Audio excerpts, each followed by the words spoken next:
Whoa. Hi, it's Ricky of Moshville Times here once again. Tonight we have the band Imperium, who are a London-based heavy metal band with some thrash elements, some thrash overtones, which is what I like.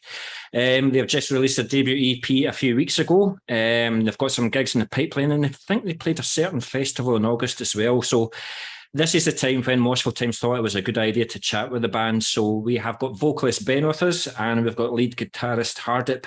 So how are you guys doing? I realise that all the other guys are a wee bit too camera shy to come on tonight, so we can take the mick out of them if you want. How are you guys doing anyway? Very well, thank you. Thanks for having us on here.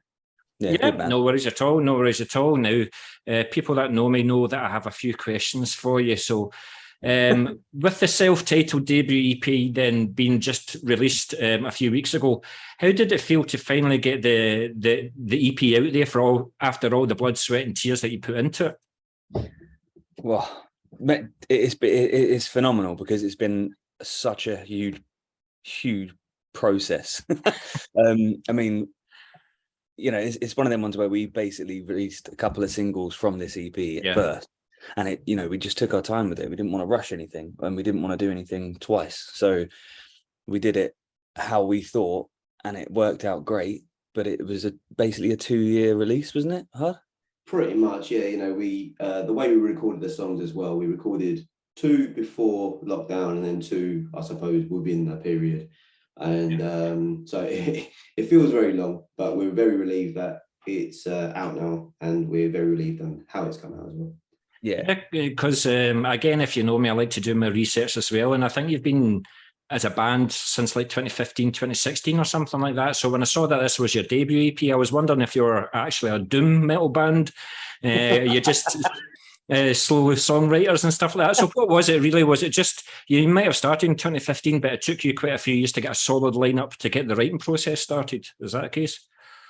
Yeah, I suppose so. Yeah, it's we've had a complete band since 2016, and I suppose we like to call ourselves perfectionists. We're probably lazy, but yeah, no, we wanted to kind of release the right songs, and as our songs have progressed, maybe the songs before weren't really. I don't know. We were still trying to work out our style, let's say. Yeah. But I think a massive thing about it is none of us have been in a band before. Yeah. This is like our first sort of our first and hopefully only. I don't want to do any other stuff, but it was just, you know, we didn't want to, like he said, we're perfectionists. We are, but we're not. But hard if it is. Make up your mind. It's basically we're just very hard on ourselves, I think. And when we put in something together, we don't want to just go and show it to someone half done. You know, we want to make sure we're so happy with it. Yeah. And that doesn't mean there's no room for improvement. There always is.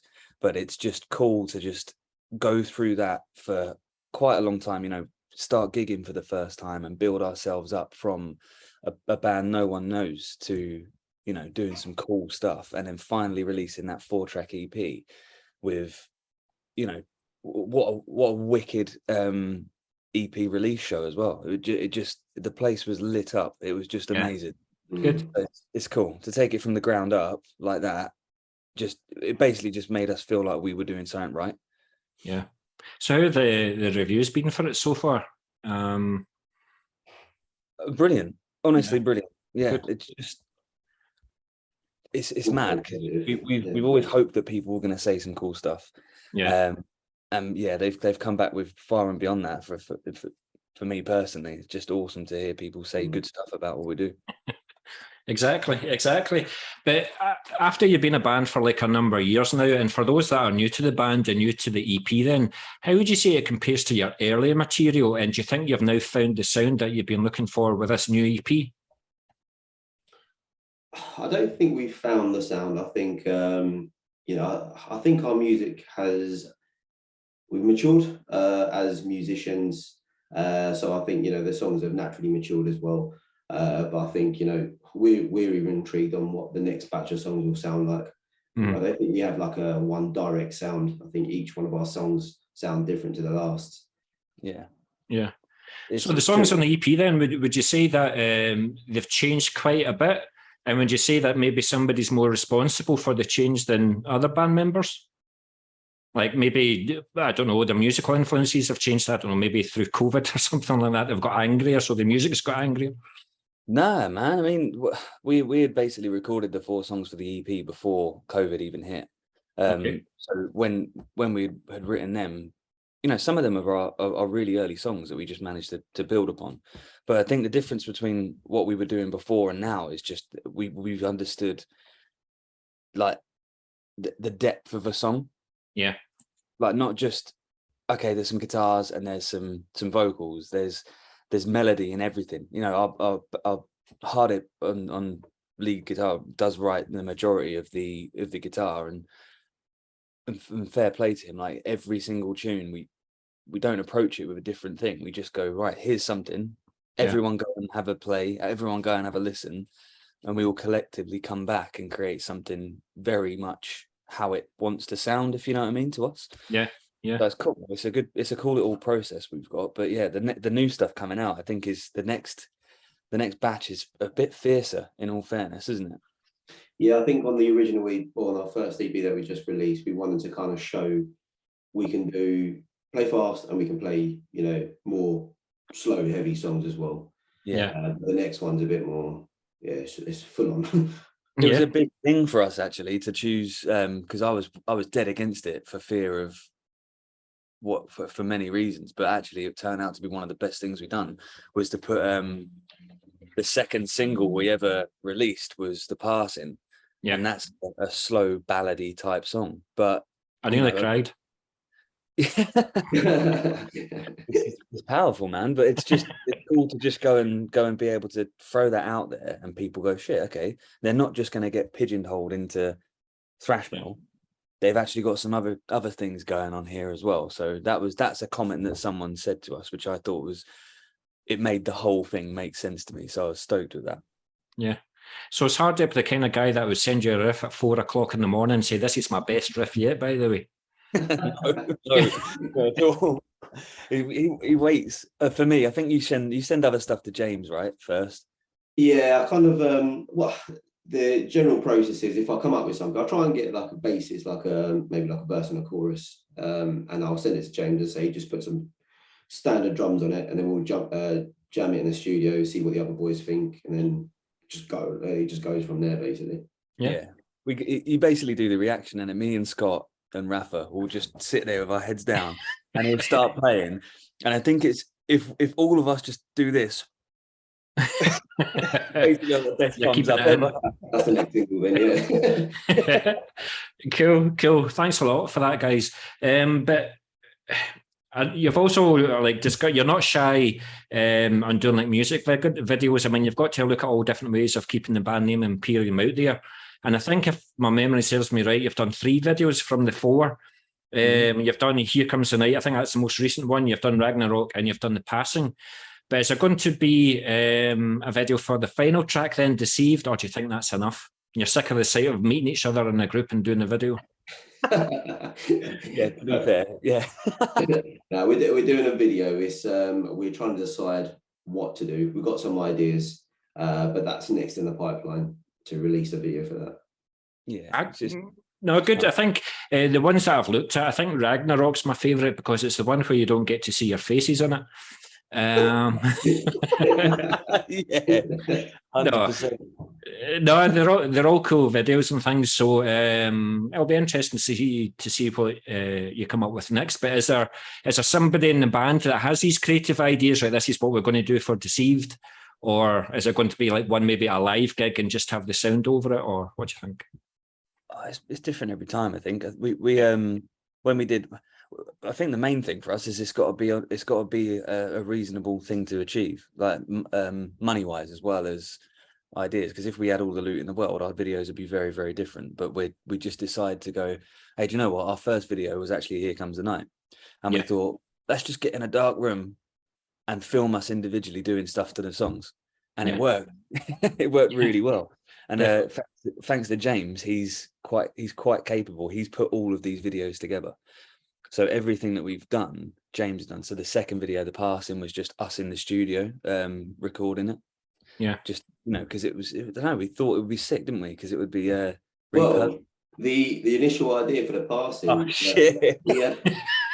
We had a guy who we know who does lyric videos. So we approached him, and he come back with like an animated video. And he come back with it's like a little Ben. It was the sickest thing ever. It was it was good.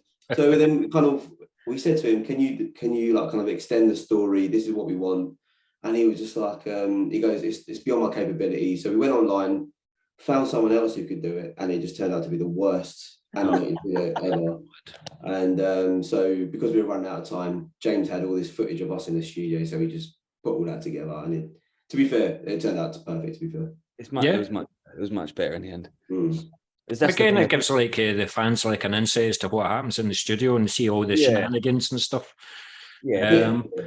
But it's another talking point that I have with numerous bands. I'm not going to name them or anything like that, but they said that they would rather keep the money that it takes to do a video and just use it for recording future releases and just put it to release more songs.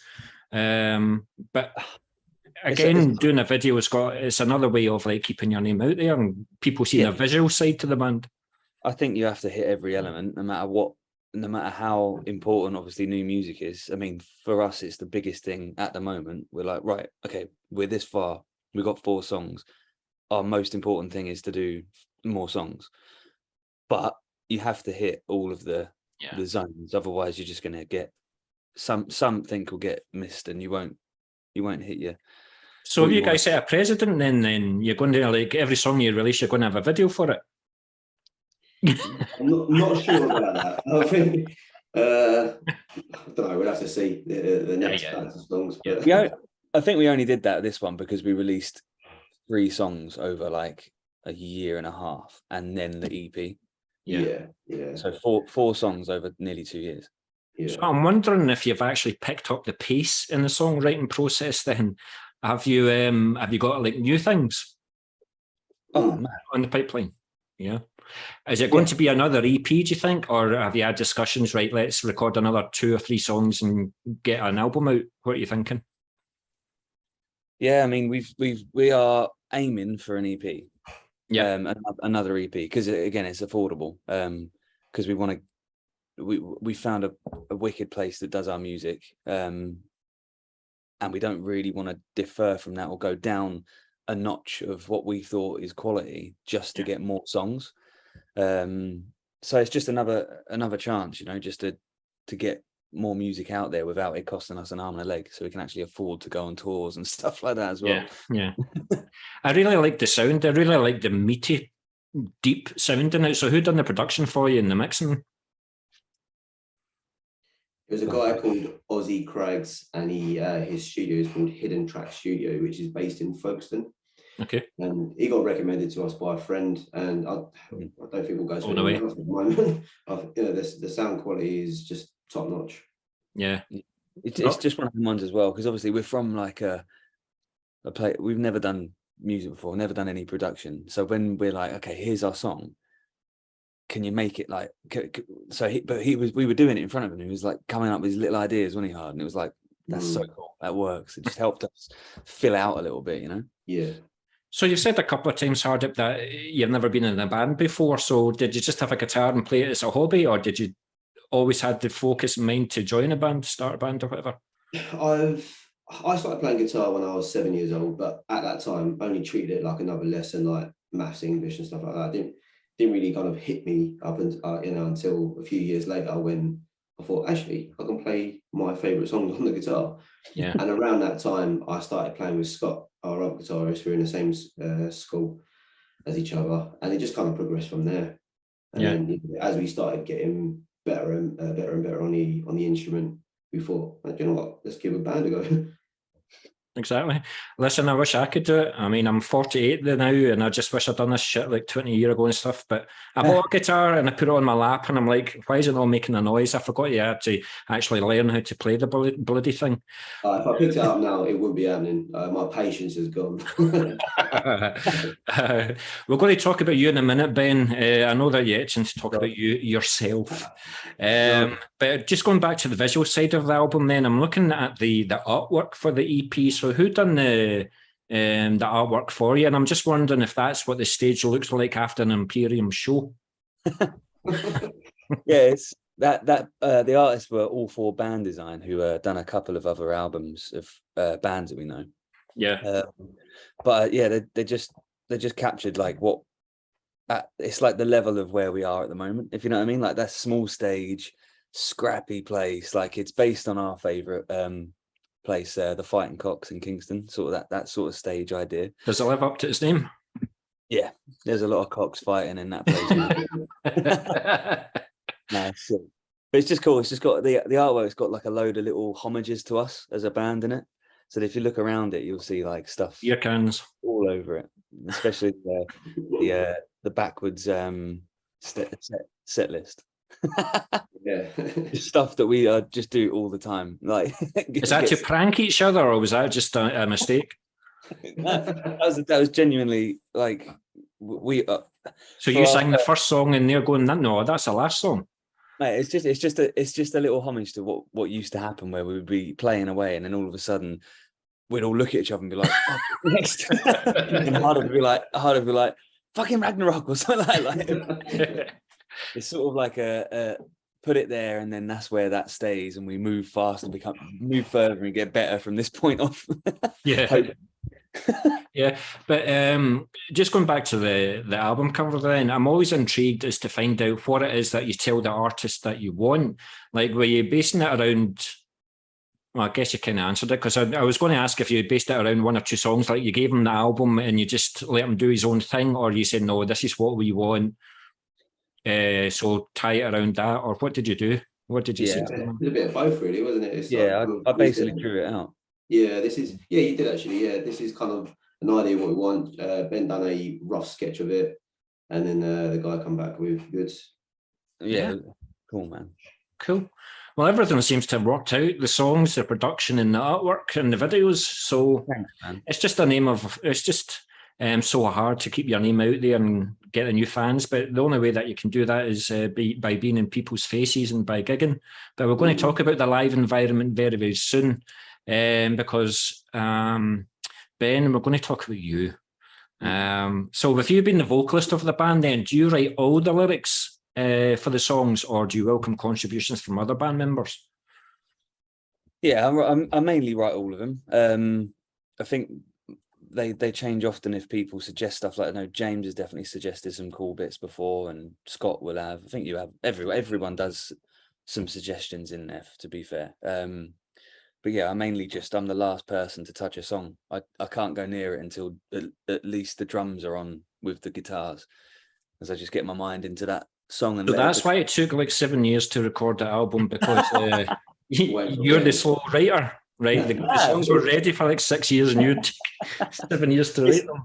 It is true though. The song will have been completed by the time I'm, picking up my own way of doing it. But so you're not a person then that walks around with a wee notebook or something like that, and you just see something in the street and you just write a line to remind yourself for later? No, I have that in my phone. Right. Yeah, I do. I got my phone. If I lost my the notes in my iPhone, I wouldn't know what I'm doing here, because everything's written down in it. Yeah. So are the lyrics like kind of personal to you, or I mean, are they of everyday life, or are they more like personal to you? What are your lyrical themes? It's funny because I obviously these are like the first songs I've ever written, mostly, and I just wanted to get some stuff that I thought was real, rather than write about shit that didn't exist. I thought I'd go with something that I can actually believe in when I'm singing. So like having a wicked night out was Here Comes the Night. The passing's about my granddad telling me he was going to die. Ragnarok is the only one that's kind of made up. And Deceived is about having like a shitty boss and getting promises and given to you, but they always fall through. Take it you've got a different boss now. He's not going to see this, is he? Yeah. Yeah. But every time I go at it, no matter what I've written about, Hardit will completely think it's about something else, which I love. And I think it's like to me, a little compliment that he can take something different from what I've written. So he thinks I wrote Here Comes the Night about having a wicked night out. He thinks it's about someone like with an alcoholic like mindset that's like really down on himself. What do you say? I feel that's a good thing. I think you can interpret Ben's lyrics, however you feel. It's so funny, man. But yeah, no, it is a compliment, mate. No, you took the words right out of my mouth, because that's what I was going to say. When you get the punters looking at your lyric sheet, they'll interpret it in their own way as well. So it could be a completely different meaning than the way that you wanted it. But I must admit, see, when I saw the song title, Here Comes the Night, I went, oh my God. You know about these 1970s heavy metal bands and running through the night and with my sword of steel and stuff like that. And you're like, oh, bollocks. How did you know that was the first set of lyrics? So I was pleasantly surprised, guys, pleasantly surprised. But we've talked about Hardip, like what he was doing before being in the band then. So how did you end up being in the band? Like, what made you think, I want to sing for a heavy metal thrashy band? Because you do have a good voice, by the way. And you've got a variation in your voice. You've got the rough sound and you're almost clean singing as well. You still got that wee element of roughness in there. It's really cool. Appreciate that a lot. I think I lived opposite Hardip when we all went to the same school. And I met up, basically knew Scott and Hardip in school, and I used to go to the studio and watch them play guitar. I'm quite a few years younger. So we wouldn't really hang around after. And then I think it was 3-4 years younger, mate. That was a dig there, by the way. I saw that. I'm not saying like that. I'm just saying we didn't hang around after school until like 10 years later, I think, wasn't it? Yeah, away from the school though. Yeah, out of school. And then I just kept going and watching you guys in the studio making the music and stuff, wasn't it? Yeah, we became close before, even Ben considered being in a band, or we considered, Ben in the band. And we were in the process of finding a vocalist, and we went through about maybe 6 or 7, which didn't work out. And then Scott actually asked Ben, why don't you just give it a go? And then he come down for an audition. It was a terrible audition, and but he got better and better.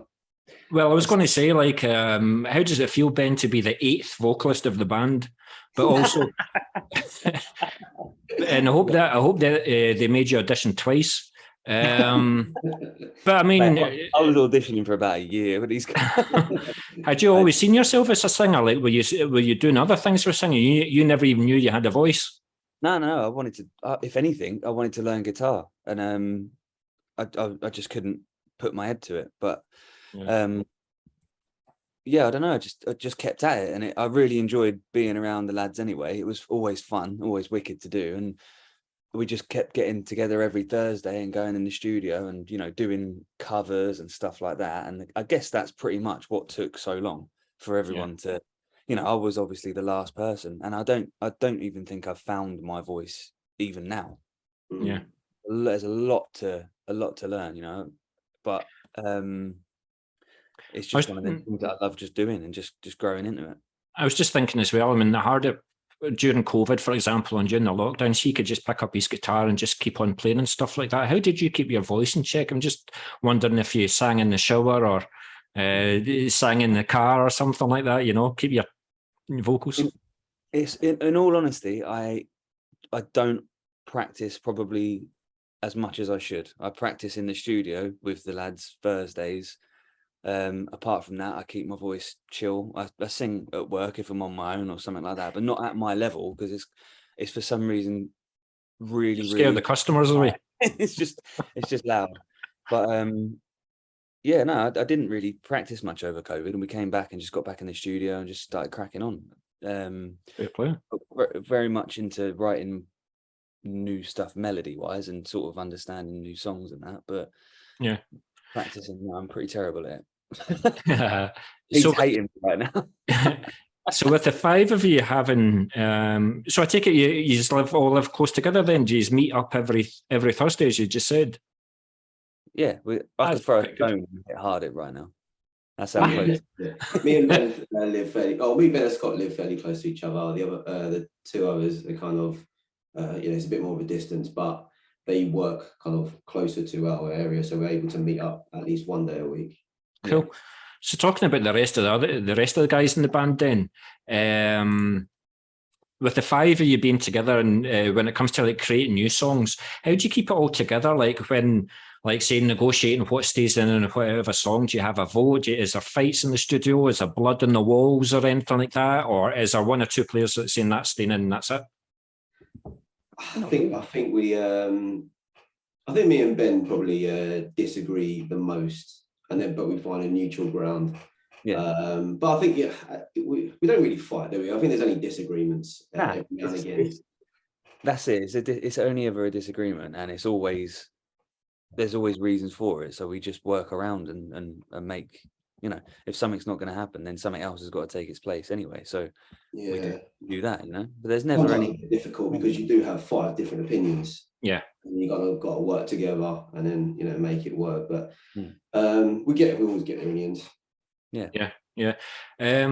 I was just going to ask, I've forgotten what I was going to. Well, is there a moody one in the band? Is there the one that's always hardest to please? Him. And what are you about? It's well, you man. No way.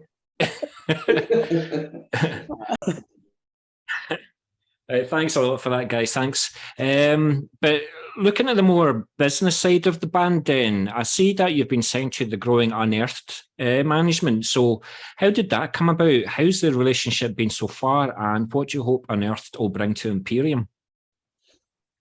Yeah, how'd it come about? I suppose I kind of just saw quite a few of the bands that were on the roster already making, like, you know, quite a movement in the thrash scene, and just had a little deeper look into it, I think, and spoke with the guys, and, you know, went through a process of how we're going to do it, how we're going to afford it, is it worth doing, all this sort of stuff. And yeah, we jumped in, and it's been great. It really has been cool. He's done some wicked stuff, and he's planning some even bigger stuff, so it's very exciting to have someone helping Imperium move forward, if you know what I mean. Yeah. So I see that you've also released, am I right in saying the EP independently? You just released it yourselves? Yeah. Yes. Is that something that you want to continue? Like, do you want to keep the band independent and have your own time pressures and whatnot? Or would you welcome a signing, but you need to release an album by December? I think at the time, at the moment, we're fine. Being independent, but you know, who knows what the future will hold. But I think we're happy right now. Yeah, it's one of them, and like, in all honesty, there's so many different opinions of labels and doing it independently and all that stuff. It's one of them ones. Like Hard said, it's sort of, if it happens, it happens. We'll keep plodding along and making the same music. But if someone wants to pay us to do it, I don't think we'll turn it down. Do you know? Aye. Well, I suppose that's something that Unearthed will do for you. But do you quite welcome them taking the business side of the band? Is it a side of the band that you guys really weren't comfortable in doing, like the marketing and the merch and all the rest of it? Are you quite happy for them to deal with it? I mean, what we do with Unearthed might be a little bit different. We basically manage ourselves, and Unearthed is like an ear, if you know what I mean, but very much a prominent person that we go to and ask questions with and stuff like that. But we basically have Unearthed work with us and help us get bigger gigs and move us forwards and stuff like that. But management side is very much sort of like us guys, just making sure we're doing the right thing at the moment, and doing it the best we can. Yeah, I think Ben and Scott are pretty much in charge of our social media side, and as time's gone on, they've kind of taught themselves, you know, how to get the bigger audience online, and so I think we're progressing well that way. Yeah, I might phone them then for a few lessons. But that's the thing as well. I mean, there's a band up here, for example, like Dog Tired from Edinburgh. They're recording their 5th album just now, and they've released it totally independently because that's how they want to do it. They just want ownership of everything.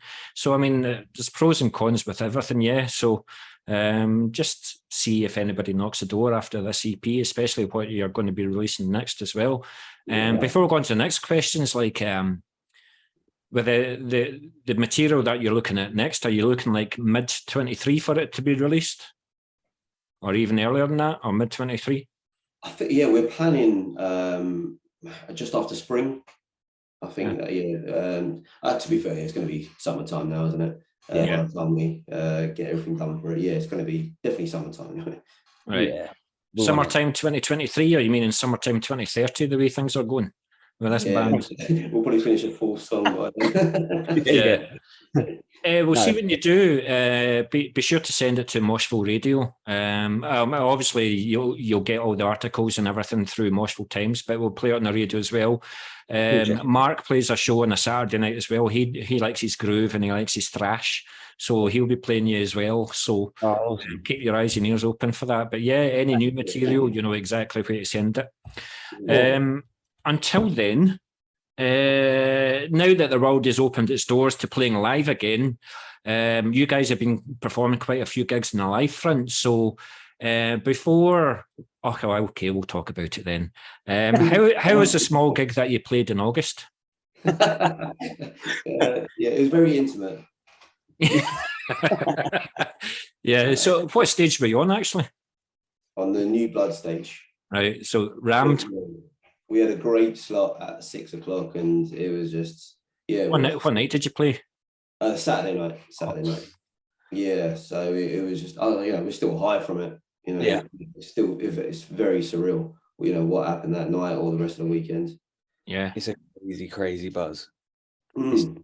It's hard. It's quite hard to explain because we battled for it with the other bands in Metal to the Masses. That's what I was going to ask next. Yeah, was it a London heat, or is London breaking up into like 3 or 4 different regions within London or something? No, all London. Yeah, London. I think you've got Essex and Kent, but that's the only. They're like very, very east of London anyway. But you've got all of London. I mean, we're Surrey pretty much, and we're in the London heats. But yeah, it was. So there must have been a good number of heats that you got through then. It was 4 in total. Impressive stuff. Is that final and semi-final as well?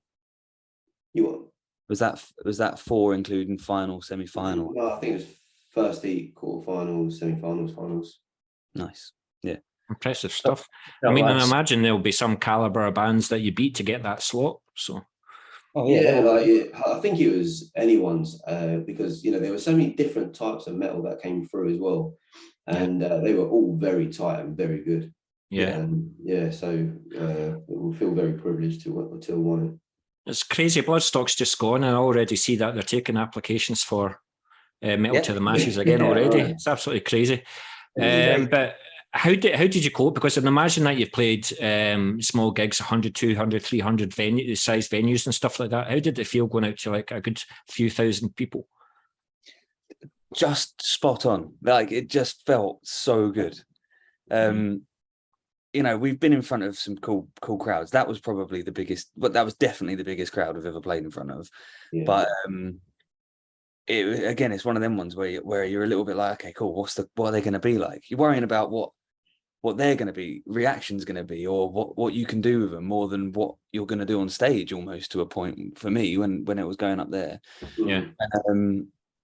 Just from the there's one part in the song, one of our songs, where the crowd's just shouting back, and it from the front to the back, genuinely, there was fists in the air, and that was like they're not just there because it's too hot, and it's in between bands and stuff like that, or whatever luck we may have got with in between stuff. It was literally people were engaged from the front to the back, and it was like, whoa, this is the best.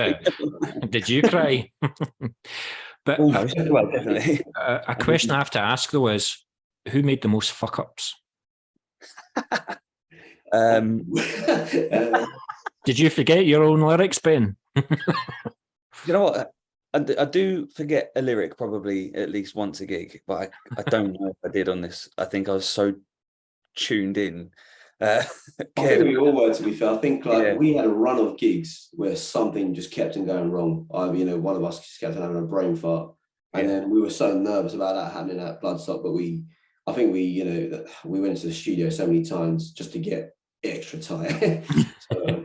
it went as well as it could have. It's crazy. We normally play like a good half an hour of just a shit game of darts at the end of our studio session on like a Thursday night. But since Metal to the Masses last November, I don't think we've played darts yet.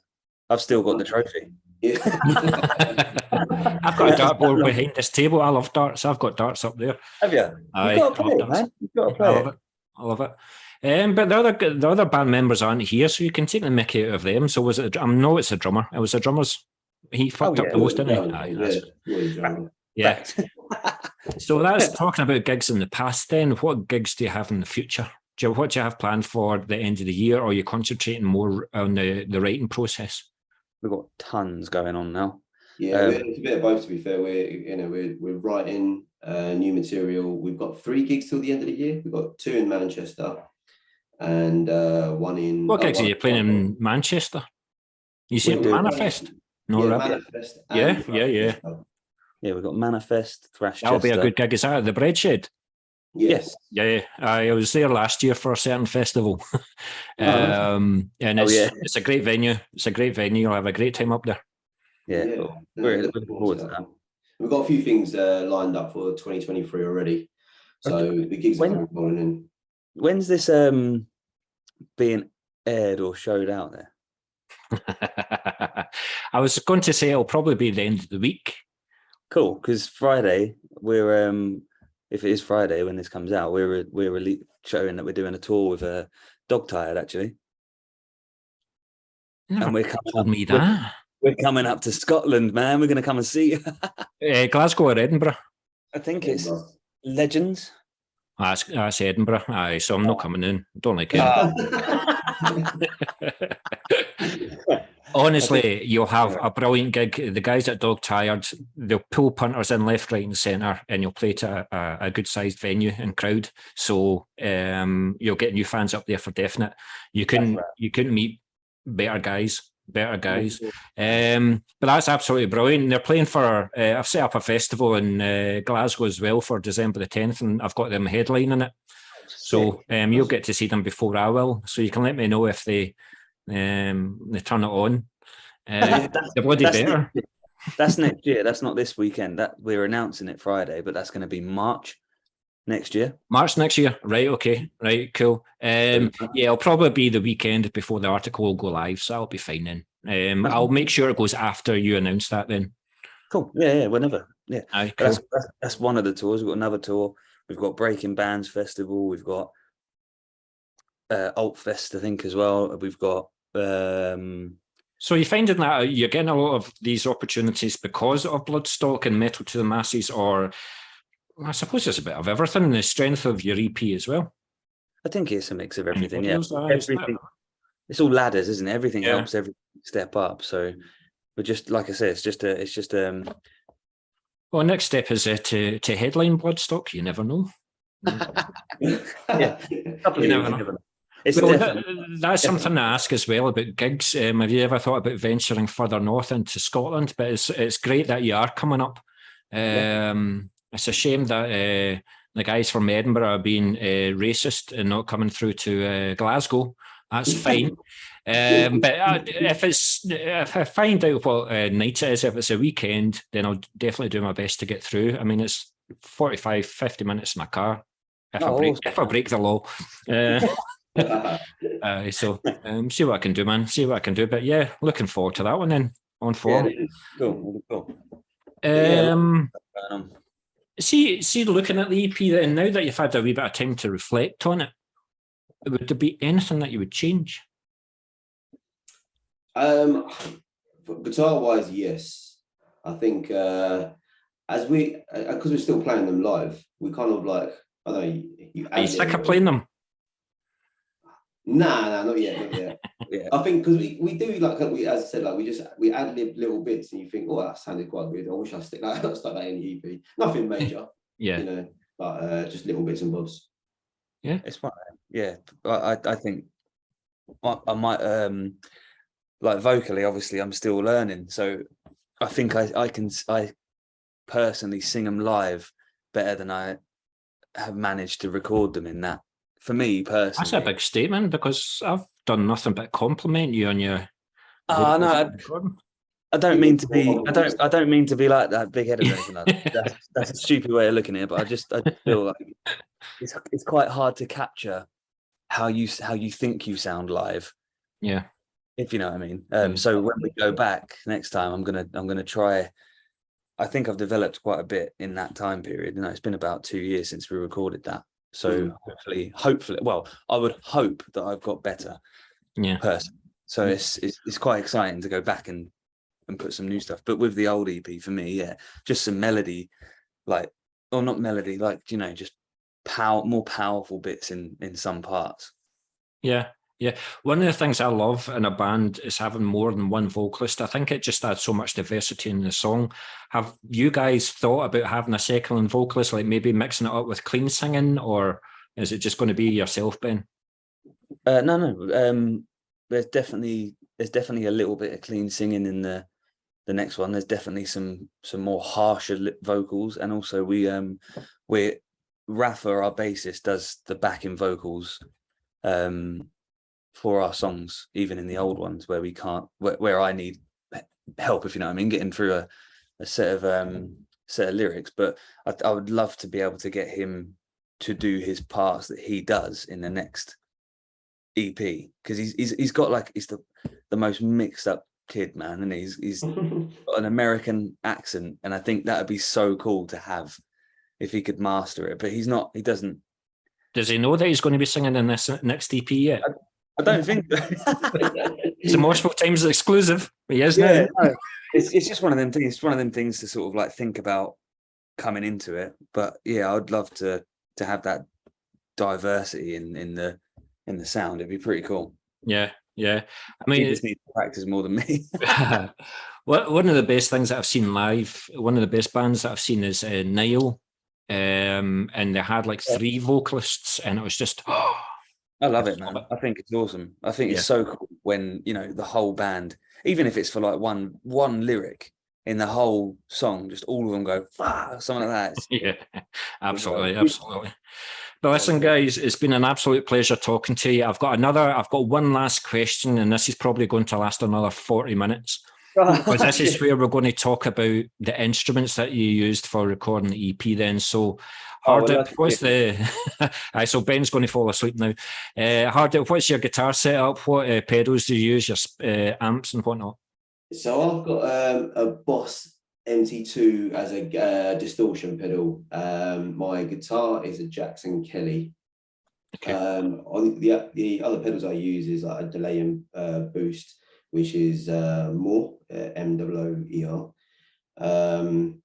The other guys, for Scott, he uses a Schecter. He uses the same pedal as me.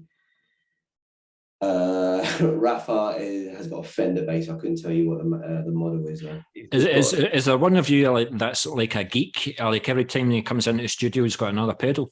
This is what are useless. Rafa comes in and he's like, you scooped your mix. We're like, what? You gotta sort it out then. Yeah, that's what I was going to say. This would be a good question because none of us have a technical understanding of what happens with any of that stuff. Plug in and play. Raf's got the most knowledge. I mean, he's just bought an Ibanez bass from Anthrax bass guitarist. His one, I think. But I feel like he's got a new bass every other couple of months, and then never plays it, sells it, and then gets another one. But no, just. So Hardip, like, is it a 6 or a 7 string you use? 6. Have you thought about 7? Not yet, no. Maybe in time. I enjoy playing a 6, but yeah. Because that's what I ask. Like, if you've got a 7, now I had a band a couple of months ago saying that they're going to go to an 8 string. I'm like, what are you doing? Are you just showing off, or do you intend using it? It's a bit too much. For that. I'm thinking, how'd you get your fingers around the strings? But hey-ho. But Ben, with you being the vocalist, then have you went through like a range of microphones before you settled on the one that you used for the recording, or you just like give me an SM50 and I'll fucking sing into it? Yeah, pretty much. I don't even know what happened when I went in the recording room. It was there. It was one of them sort of stand-up ones, if you know what I mean. Yeah. It weren't going to hold, so not a clue. just go in, shout at it, and make it work. But what do you have in the house? Nothing in the house, but in the studio, I've got an SM58, and then for the stage, I got a wireless, the SM58 beta. Yeah. Thing. Cool. But yeah, again, it's just one of them ones where it's a microphone. I used a Sennheiser before for the first couple of gigs, and that was pretty cool. But it just got the shit kicked out of it, and it didn't last very long. When we went into the studio, Oz, he knows what sound to use for us. Like he said, like we can use our own equipment if we want, our head or pedals. But you know, he goes, I've got a range of sounds for you to try. Yeah. And then we ended up using most of his stuff. Cool. So for the next EP, then, are you going to use the exact same studio, exact same guy, exact same process because it works? Yeah, exactly that. Fair play.